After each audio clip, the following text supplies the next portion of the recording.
Hello and welcome back to our COVID-19 lockdown online English class. We are at lesson 6. This week we will first be looking at identifying themes. Now, a theme is the overarching idea or message of any text. Okay, it could be something as long as a story, it could be a passage, it could be even a sentence. But in general, especially once you get into literature studies, the theme becomes a very important part of analyzing a text. And as you train yourselves to become writers as well, it becomes more and more important that you understand how themes work and why it's important to have a theme, so that as you are writing your work or your essays, your compositions, you are also beginning to write with a purpose and have some kind of structure to your work. Okay, so when you just write something without any direction, then the outcome of your writing will show that you kind of didn't really have an idea of what you were doing in the first place. However, if you already know what you're going to put out there, if you know what your message is, um, then everything that you write will kind of fall into that structure, and your work would turn out a lot better than if it didn't have any direction. Okay, so if you look at all those classic novels or any story that you read in general, there's always that one big message, and then out of that one big message, sometimes you have sub messages, or sometimes within a certain chapter there is a smaller theme. Okay, those are called like sub themes. But there's always that one big one. So for this exercise, is they are all very short passages, just about a paragraph or so, and for each one of these you are going to identify the theme for this passage, for this text. Okay, this would be the main idea, so make sure that you kind of, in a sense, it's kind of summarizing everything in one word, or in a sentence, rather than summarizing a passage in 80 to 100 words. You are only doing it within a sentence or so. Okay, so look at the example that I've given to you. For set 1, you will be, all of yours is multiple choice. Okay, and then once you've identified the theme, I want you to give an explanation for why you think that is the theme. Okay, so for example, you read through the example that I've given to you. Here's Susie and June are sisters. They don't get along, and then one day they realize that, you know what, if we work together, we could actually help each other out, right?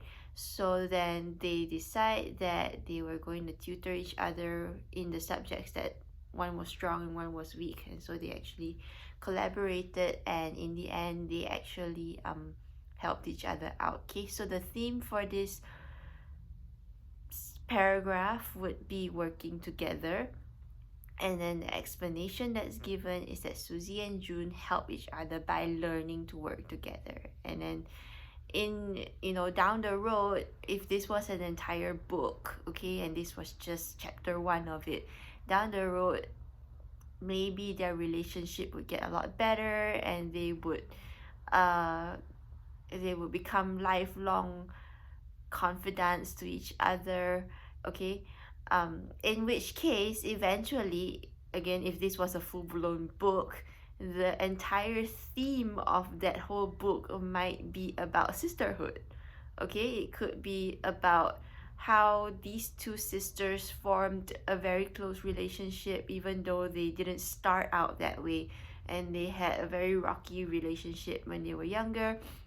But then because of this one instance here, they formed a very close relationship, and as they got older, they found that, you know, this person was always the person that they could turn to whenever they had difficulties.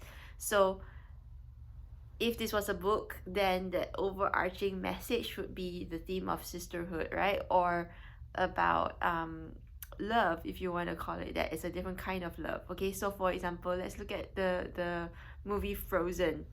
Okay, same concept, right? The theme for that movie is love, but not the romantic kind of love, but the love that two sisters have for each other. Okay, so that would be the theme for the movie. But of course, there are other themes as well that don't come out that clearly, but it is evident through the message of the story. Okay, so that's for your example. Now, keep in mind that the theme of a story or a passage is not always what the character thinks or says. Okay, a lot of times the author would have a message that is contrary to what the character is saying or doing. Okay, as you will see later on in the exercise, I hope you will be able to pick up on this. You'll notice that a lot of times the the characters in the story are doing something, and even though the author does not say so directly, he is strongly implying that this is not right and this is not how it should be. Okay, and how it should be is actually the message of the entire passage, and that would be the theme. Okay, I hope that makes sense. Because it's multiple choice, I think it would make it a lot easier for you to kind of pick up on what it is. However, Sec 3, for the last 3 questions, you will have to figure it out on your own. Okay, so for the last 3 questions of this section, I do not give you the multiple choice option. You will have to kind of think.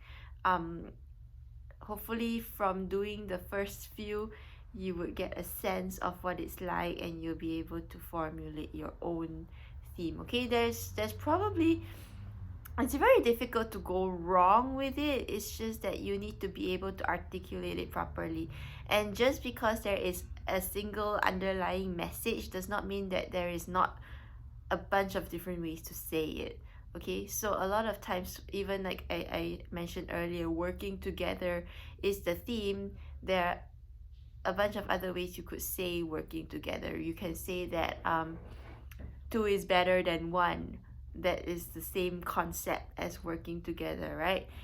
And you will also notice that as you go along, a lot of these options that are given to you are actually idioms. And the reason for that is because idioms just kind of have a good way of summing everything up. So when you put an idiom out as a theme, it just simplifies the meaning of what the theme is supposed to be. Sometimes it's just one word, sometimes it's an idiom, sometimes it's a sentence. Okay, the theme is not really set in stone of what it has to be. There are many ways of expressing it. So as you go along, if you do not understand a certain theme, a certain idiom, please look it up. Okay, there are quite a number of idioms in there. Look them up, write them down. These are all good sayings that you should know. It's very valuable for you to know so that you can incorporate it into your own writing.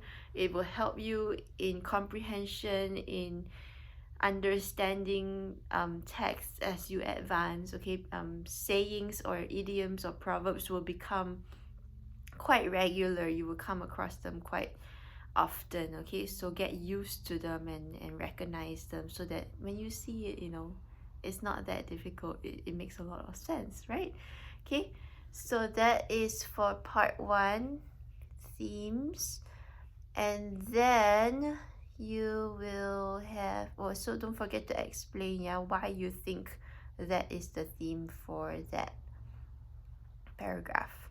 Okay, and then we come to comprehension context clues. Now earlier on we did context clues with vocabulary, right? What do I think the meaning of this word is based on the context of the sentence or passage or text.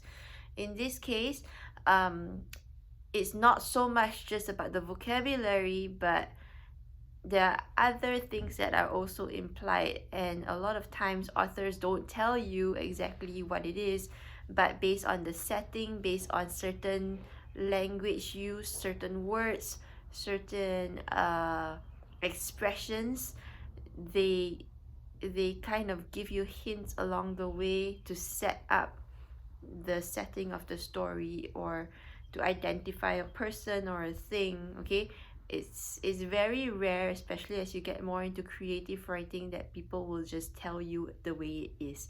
Most of the time it's all about visualizing things with pieces of information as you go along.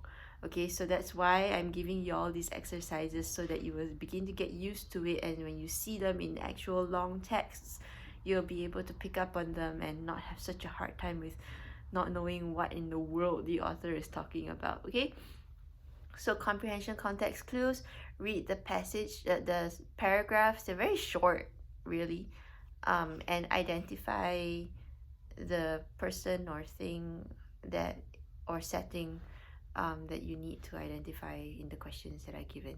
All right, and then identify the clues of them as well.